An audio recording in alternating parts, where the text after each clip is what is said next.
ကျွန်တော်တို့အနေနဲ့ label သတ်မှတ်ပြီးတော့သတ်မှတ်ပြီးတော့ဆိုကျွန်တော်တို့ကဒီမှာလည်း value သတ်မှတ်ပေးရမယ်မင်္ဂလာပါအားဖို့ channel မှာပြန်လည်ကြိုဆိုလိုက်ပါတယ်အခု video မှာတော့ကျွန်တော်တို့ဒီ like scale နဲ့ survey ကောက်ထားတဲ့ data တွေကို SPSS မှာဘယ်လိုမျိုးကျွန်တော်တို့ data entry လုပ်ရမလဲဆိုတာကိုကျွန်တော်အနေနဲ့အသေးစိတ်ဆွေးနွေးပေးသွားမှာဖြစ်ပါတယ်ပြီးတော့ SPSS ကိုကျွန်တော်တို့စဖွင့်လိုက်တာနဲ့ data view တွေ့မယ် variable view တွေ့မယ်ကျွန်တော်တို့စပြီးတော့အလုပ်လုပ်ရမယ့်နေရာတော့ variable view ဖြစ်ပါတယ် variable view မှာဆိုလို့ရှိရင်ဒီသူ့ရဲ့ column name တွေက name type width decimal label စရှိသဖြင့် row ထိရှိမယ်ပေါ့အဲ့တော့ကျွန်တော်တို့ပထမဆုံးအလုပ်လုပ်ရမယ့်နေရာက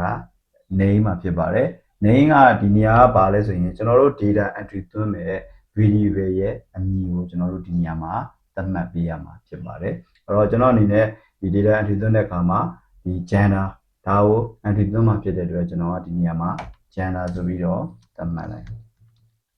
ရင် enter ဒီ type ကကြတော့ဘာလို့ဆိုလိုချင်တာလဲဆိုရင်ကျွန်တော်တို့ဒီ data entry သွင်းမဲ့ဟာကဒီကဏ္ဍနေလားဒီဒါမှမဟုတ်ရင်ကျွန်တော်တို့စာသားတွေလားပေါ့ဥပမာကဏ္ဍတွေဆိုတာကကျွန်တော်တို့1 2 3 4 5ဒီလိုမျိုးကဏ္ဍတွေကိုဆိုလိုတာပါဒီစာသားဆိုတာကြတော့ကျွန်တော်တို့ male တို့ female တို့ဒီလိုဟာမျိုးတွေကိုကျွန်တော်တို့ကစာသားလို့ဆိုလိုတာပေါ့အဲ့တော့ကျွန်တော်တို့ကဒီကဏ္ဍတွေကို data entry သွင်းမဲ့ဆိုရင် numeral လို့သတ်မှတ်ပေးရမယ်တကယ်လို့ဒီစာသားဆိုလို့ရှိရင်ကျွန်တော်တို့ကဒီမှာ string လို့သတ်မှတ်ပေးရမယ်တခြားဒီကိုရွေးချယ်ခြင်းနဲ့ date တို့ dollar တို့ custom currency ဒါမျိုးတွေရွေးချယ်မယ်ဆိုလဲကို data entry သွင်းမဲ့ပုံမှာမူတည်ပြီးတော့ရွေးချယ်လို့ရတယ်ပေါ့ကျွန်တော်အနေနဲ့တော့ဒီ code တွေကိုပဲ data entry သွင်းမှာဖြစ်တဲ့အတွက် numeric ကိုရွေးထားလိုက်မယ်နောက်တစ်ခုကကြတော့ width ကကြတော့ကျွန်တော်တို့ data entry သွင်းတဲ့အခါမှာဒီ data entry မှာရိုက်ထည့်မယ်ကဏ္ဍအရေးအတွက်ဒါမှမဟုတ်လို့ရှိရင်စာသားအရေးအတွက်အဲ့တော့ကျွန်တော်တို့1ဆိုလို့ရှိရင်ဒါသူ့ရဲ့ဒီ width က1 12ဆိုလို့ရှိရင်じゃသူ့ရဲ့ width က2ပေါ့ဥပမာကျွန်တော်တို့ကဒီကျွန်တော်ကကြတော့1 2ဒါပဲရိုက်ထည့်မှာဖြစ်တဲ့အတွက်ကျွန်တော်အနေနဲ့width ကသူ့ရဲ့ပေးထားတဲ့ default number 8နဲ့ပဲကျွန်တော်ကလုံလောက်တယ်ပေါ့ decimal ကကြတော့ကျွန်တော်တို့ဒီ data view ဘက်မှာကျွန်တော် data entry သွင်းမဲ့ဒီကဏ္ဍကိုမြင်ရတဲ့အခါမှာကျွန်တော်တို့ decimal နဲ့ကြည့်မှာလားဒါမှမဟုတ်လို့ရှိရင်ဒီတိုင်းပဲ decimal မပါဘူးကြည့်မှာလားပေါ့ decimal နဲ့ကြည့်မယ်ဆိုလဲကျွန်တော်တို့ကဒီမှာdecimal နှလုံးကြည့်မယ်ဆိုလဲ2 3လုံးကြည့်မယ်ဆို3 4လုံးကြည့်မယ်ဆို4ကျွန်တော်အနေနဲ့တော့ဒီနေရာမှာ decimal ကို0ဆိုပြီးတော့သတ်မှတ်ခဲ့တယ်label ကကြတော့ဒီနေရာမှာဒီကျွန်တော်တို့သတ်မှတ်လိုက်တဲ့ variable ကအရှိကောက်အမည်ရှိတာမျိုးဒါမျိုးဆိုလို့ရှိရင်ကျွန်တော်တို့ကဒီ label မှာဖြည့်ပြီးလို့ရတယ်ပေါ့ကျွန်တော်တို့ဒီ gender ကတော့ gender ပဲဖြစ်တဲ့အတွက်ဒီနေရာမှာ gender လို့ပဲအမည်ပေးလိုက် value ကကြတော့ကျွန်တော်တို့ကဒီနေရာမှာ code ကို label သတ်မှတ်ပေးရမယ်သူကကျွန်တော်က data entry သွင်းတဲ့အခါမှာ1 2 3 4 5ဒီလိုမျိုးတွေပဲကျွန်တော် data entry သွင်းမှာအဲ့တော့ကျွန်တော်သွင်းလိုက်တဲ့ data 1တွေ2တွေ3တွေ4တွေ5တွေဒါတွေကဘာကိုဆိုလိုချင်တာလဲဆိုတာကိုဒီ value နေရာမှာကျွန်တော်တို့ကဒီဖော်ပြပေးရမှာပေါ့အဲ့တော့ဖော်ပြပေးတဲ့အခါမှာဒီနေရာမှာ gender မှာတော့ကျွန်တော်တို့က male နဲ့ female နှစ်မျိုးပဲရှိတဲ့အတွက်ကျွန်တော်တို့က male ကို1ဆိုပြီးကျွန်တော်သတ်မှတ်ခဲ့တယ်female ကိုကြတော့ကျွန်တော်က2ဆိုပြီးသတ်မှတ်ခဲ့ဒါကိုကျွန်တော်ကဒီနေရာမှာဖော်ပြပေးရမယ်1က male add ကိုနှိပ်မယ်2ကကြတော့ကျွန်တော်တို့က female ပါအပြည့်ရမယ်လေ female okay နှိပ်လိုက်ဒီမှာ missing ကြတော့ကျွန်တော်တို့ကဒီ data entry သွင်းတဲ့အခါမှာဒီတစ်ခါတရံမှာကျွန်တော်တို့ကြံနေခဲ့တာမျိုးနာမမဟုတ်လို့ကျွန်တော်တို့ကဒီ data တွေကိုဒီတစ်ခုချင်းစီရိုက်ထည့်သွင်းတာမဟုတ်ဘဲနဲ့ Excel ကနေ copy ကူးလာတဲ့အခါမှာတချို့တနေရာတွေလွတ်နေတာမျိုးပေါ့နော်ဒီလိုအခါမျိုးမှာဆိုလို့ရှိရင် missing value ရှိတဲ့အခါမှာဒီ SPSS ကဘယ်လိုနားနေရမလဲကျွန်တော်တို့အနေနဲ့ဘယ်လိုမြင်ရမလဲဆိုတာကိုဒီနေရာမှာသတ်မှတ်ပေးရမယ်ကျွန်တော်အနေနဲ့ missing ကို name လို့ပဲသတ်မှတ်မယ်ပေါ့တကယ်လို့ name လို့မသတ်မှတ်ချင်လို့ဒီညမှာ value ဥမာတချို့ဆိုရင်99တို့999ဒါမျိုးတွေကြတော့သတ်မှတ်တယ်အဲ့ဒါဆိုလဲဒီမှာသတ်မှတ်လို့ရတယ်ကျွန်တော်နေတော့ဒီ name ကိုပဲကျွန်တော်ရွေးလိုက်မယ်ပေါ့ column ကြတော့ကျွန်တော်တို့ကဒီ data view မှာရှိတယ်သူရဲ့ column ရဲ့အကျယ်ကိုကျွန်တော်တို့ကဆိုလိုချင်တာဒီညမှာကျွန်တော်က8မဟုတ်ဘဲနဲ့50ဆိုပြီးကျွန်တော်ရိုက်ကြည့်လိုက်အဲ့ဆိုရင်ကျွန်တော်တို့ data view ဘက်ကိုသွားလိုက်ရင်ဒီမှာ gender ကအကျယ်ကြီး တွေ့ရမယ်ပေါ့အဲ့တော့ကျွန်တော်ကဒီမှာ8ကိုပြန်ထားရင်ဘာဖြစ်မလဲဆိုရင်ဒီမှာသူရဲ့မူလပုံစံတိုင်းဖြစ်သွားမယ်ပေါ့အဲ့တော့ကျွန်တော်ကတော့ဒီမှာ column ကိုသူရဲ့ default ပေးထားတဲ့ h မှာပဲထားမယ်ပေါ့ align ကကြတော့ကျွန်တော်တို့3မျိုးရှိတယ်ကို data entry သွင်းလိုက်တဲ့ data ကိုဘယ်ဘက်မှာထားမှာလားညာဘက်မှာထားမှာလားဒါမှမဟုတ်အလဲကောင်မှာထားမှာလားပေါ့ဒီဟာကိုကျွန်တော်တို့ကရွေးချယ်ပေးရမယ် measure ကြတော့ကျွန်တော်တို့ measurement scale 3ခုရှိတယ် scale ရယ် ordinal ရယ် nominal ရယ်ဆိုတော့ scale ကြတော့ဘယ်လိုအခြေအနေမှာသတ်မှတ်တာလဲဆိုရင်ကျွန်တော်တို့ထည့်လိုက်တဲ့ data ကတကယ်ကျွန်တော်တို့ကောက်ထားတဲ့ reality data ဥပမာကျွန်တော်တို့ဒီ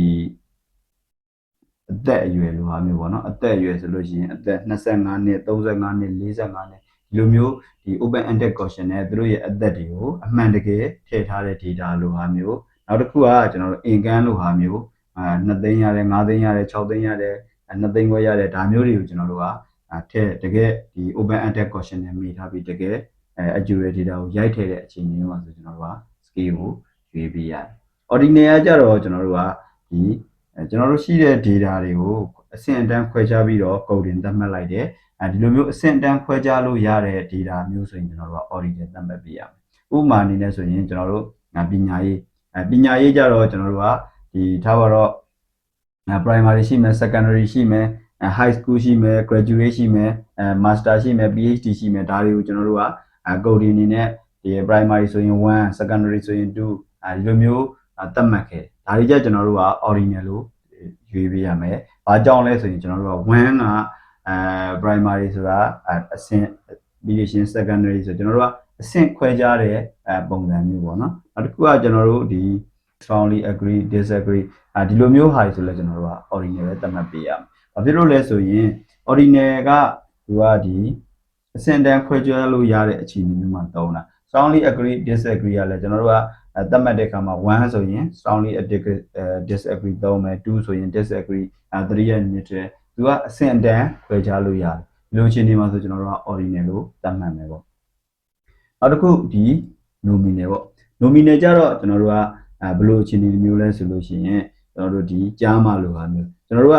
ကြားထဲမှာ2ခုရှိတဲ့အတွက်1နဲ့2ပေးလိုက်ရပြီမယ်ဘယ်ဟာနှိမ့်နေဘယ်ဟာမြင့်နေဆိုတာမျိုးကျွန်တော်တို့အဆင့်တန်းခွဲခြားလို့မရဘူးနောက်တစ်ခုဒီနေရာမှာအသက်အရွယ်ကိုကျွန်တော်တို့က reality 25 30ဒီလိုမျိုးကောက်ခဲ့တာမဟုတ်ဘဲနဲ့ကျွန်တော်တို့ကဒီ range တွေနေပေါ့နော်အသက်20အောက်တို့20နဲ့30ကြားတို့40နဲ့50ကြားတို့ဒီလိုမျိုးကောက်ခဲ့ပြီးတော့မှကျွန်တော်တို့ဒီဟာကိုကျွန်တော်တို့ကအဆင့်အနေနဲ့ခွဲခြားလိုက်တာပေါ့ဒီလိုအခြေအနေမျိုးမှာဆိုလဲကျွန်တော်တို့ကnominal ကိုအသုံးပြုပေးရပါမယ် row ကကြတော့ကျွန်တော်တို့ကပုံမှန်အနေနဲ့တော့ကျွန်တော်တို့အနေနဲ့ဒီနေရာမှာပြုပြင်ရလေမရှိဘူးdefault input မှာပဲထားပြီးတော့အသုံးပြုလို့ရှိတယ်အဲ့တော့ကျွန်တော်တို့ကဒီ variable view မှာရုံးသူ့ရဲ့ column တွေရဲ့အလုပ်လုပ်ပုံတွေကို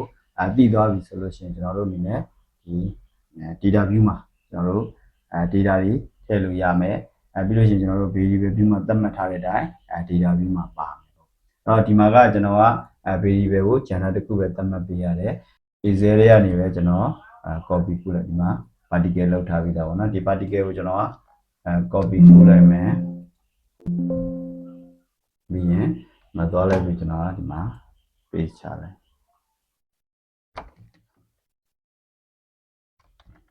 copy မှာ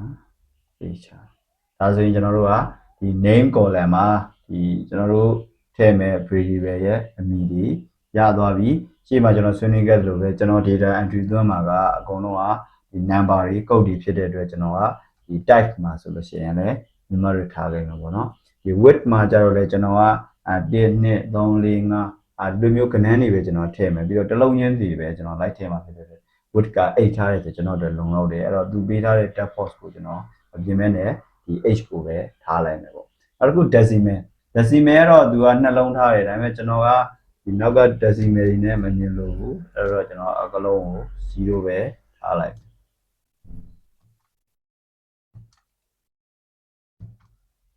နောက်တစ်ခု label ကြတော့ကျွန်တော်ကဒီမှာ age ကတော့ age ပဲပေါ့ဒါပေမဲ့ကျွန်တော်တို့ဒီ value မှာသတ်မှတ်ပေးရမယ်သတ်မှတ်တဲ့အခါမှာဒီမှာ box plate ပေါ်လာမယ်အဲ့တော့ကျွန်တော်က data ကုတ်ထားတာဖြစ်တဲ့အတွက် 1ဆိုလို့ရှိရင်ဘာလို့ဆိုတော့လဲဆိုရင်ကျွန်တော်ရဲ့ questionnaire ကိုပြန်သွားလိုက် when က enter 20 year 2ကကြတော့ 20 to 29 year မှာ3ကကြတော့ကျွန်တော်တို့ဘာဖြစ်မလဲဆိုရင်30 to 39 year at 4 ကကြတော့ 40 to 49 year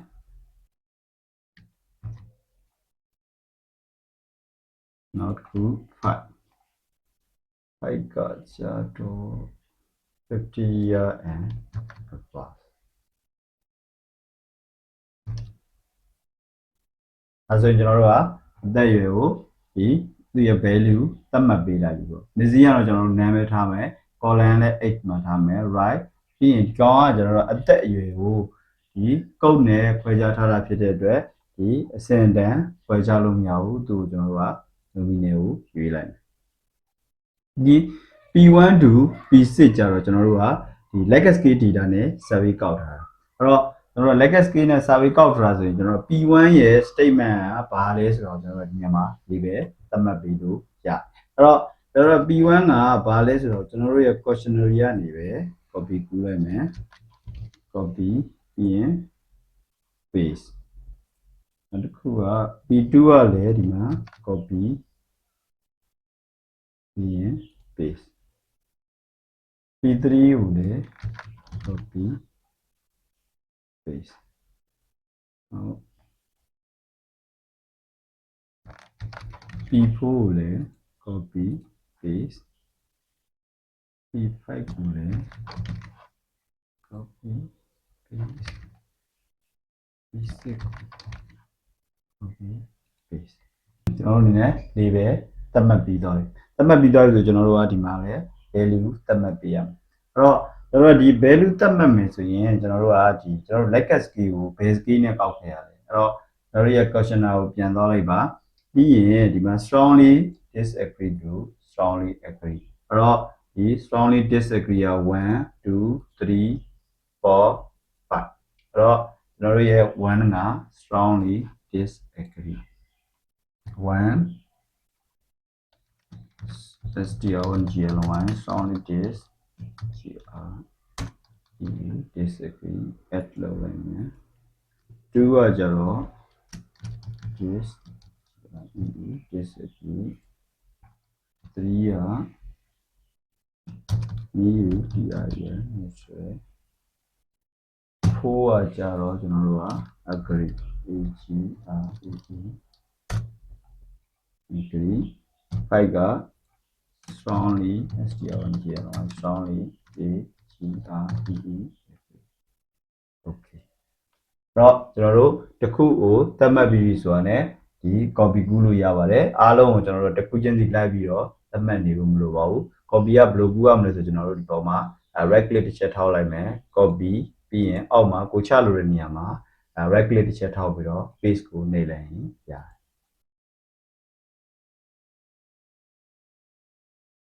မှာတော့ value သတ်မှတ်ပြီးသွားပြီဆို missing ရလည်းကျွန်တော်တို့တိုင်းထားမယ် column ထားမယ် align ထားမယ်ပြီးရင်ကျွန်တော်တို့ဒီ measurement scale ကိုသတ်မှတ်ပေးမယ်ပေါ့အဲ့တော့ကျွန်တော်ရှေ့မှာဆွေးနွေးခဲ့သလိုပဲကျွန်တော်တို့ရဲ့ legacy scale data ordinal ဖြစ်တယ်ပေါ့နော်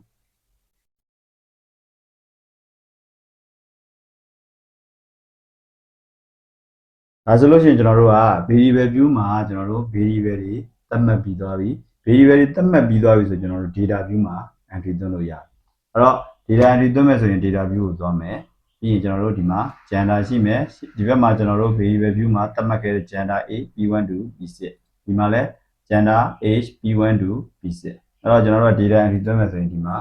ကိုသွင်းလို့တဲ့ data ကို gender ဆိုကျွန်တော်ကmale female ကို1လို့သတ်မှတ်ခဲ့တယ် male ကို1လို့သတ်မှတ်ခဲ့1age လဲကျွန်တော်1 to 5သတ်မှတ်ခဲ့တယ် age group အလိုက်ကိုအဲ့တော့ကျွန်တော်ကဒီမှာ2လို့ရိုက်လိုက်မယ်ပြီးရင် P1 ကြတော့ကျွန်တော်တို့ legacy scale မှာ1 to 5နဲ့ကျွန်တော်တို့ကဒီမေးခဲ့တာဖြစ်တဲ့အတွက်ကျွန်တော်အနေနဲ့4ဆိုပြီးရိုက်ကြည့်လိုက်မယ်အဲဒီမှာဆို agree ဆိုပြီးပေါ်တယ်ပြီးရင်ဒီမှာ5 strongly agree 3ဆိုရင် neutral လို့ပေါ်မယ်2ဆိုရင် disagree လို့ပေါ်မယ်1ဆိုရင် strongly disagree လို့ပေါ်မယ်5ဆိုရင် strongly agree လို့ပေါ်အဲ့တော့ကျွန်တော်တို့ဒီ variable view မှာသတ်မှတ်ခဲ့တဲ့ပုံစံဒီ value ရဲ့ label အတိုင်းကိုကျွန်တော်တို့က data view မှာလာပြီးတော့မြင်တွေ့ရတယ်ဒါကတော့ကျွန်တော်ကဒီ SPSS တဲမှာဒီ respondent တယောက်ချင်းစီကိုလိုက်ပြီးတော့ data entry သွင်းမယ်ဆိုလဲအဲဒီလိုမျိုးသူ့ရဲ့ row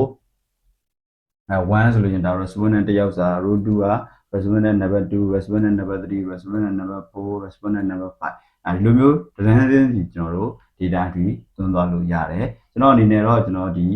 တန်းချင်းစီ data entry မသွင်းတော့ဘဲနဲ့ Excel ထဲမှာသွင်းထားတဲ့ data ကိုပဲ copy ကူးထည့်လိုက်ပါနော်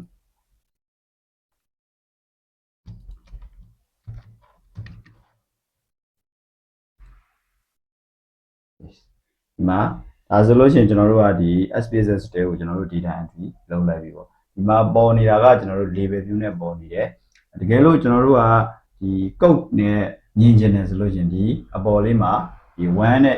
A ဆိုပြီးတော့ icon လေးရှိ1ရဲ့ A ရဲ့ပြီးရင်နာမည်က value လေးပဲဆိုပြီးပေါ့ဒါလေးကိုကျွန်တော်တို့တစ်ချက် click လိုက်ရင်ကျွန်တော် code နဲ့မြင်တွေ့ရမှာဖြစ်တယ်တကယ်လို့ label နဲ့မြင်တွေ့ကျင်တယ်ဆိုရင်ဒီပေါ်မှာတစ်ချက် tag လိုက်ကျွန်တော်က label နဲ့ကြည့်လို့ရပါတယ်ဒါကတော့ကျွန်တော်တို့ SPSS မှာ data entry ဘယ်လိုသွင်းရမလဲဆိုတော့ကျွန်တော်အနေနဲ့အသေးစိတ်ဆွေးနွေးပေးသွားတာဖြစ်ပါတယ် like and follow လုပ်ခဲ့ဖို့လည်းကျွန်တော်အနေနဲ့မေတ္တာရပ်ခံလိုပါတယ်တကယ်လို့များကျွန်တော်တို့ဆက်လက်ဆွေးနွေးအကြံပြုပေးစီလိုတာမျိုးများရှိခဲ့တယ်ဆိုရင်လည်းcomment မှာချန်ထားခဲ့နိုင်ပါတယ်ကျွန်တော်တို့အနေနဲ့အတက်နိုင်ဆုံးဒီဆက်လက် knowledge sharing ပြုလုပ်ပေးသွားမှာဖြစ်ပါတယ်ခင်ဗျာအားလုံးကျေးဇူးတင်ပါတယ်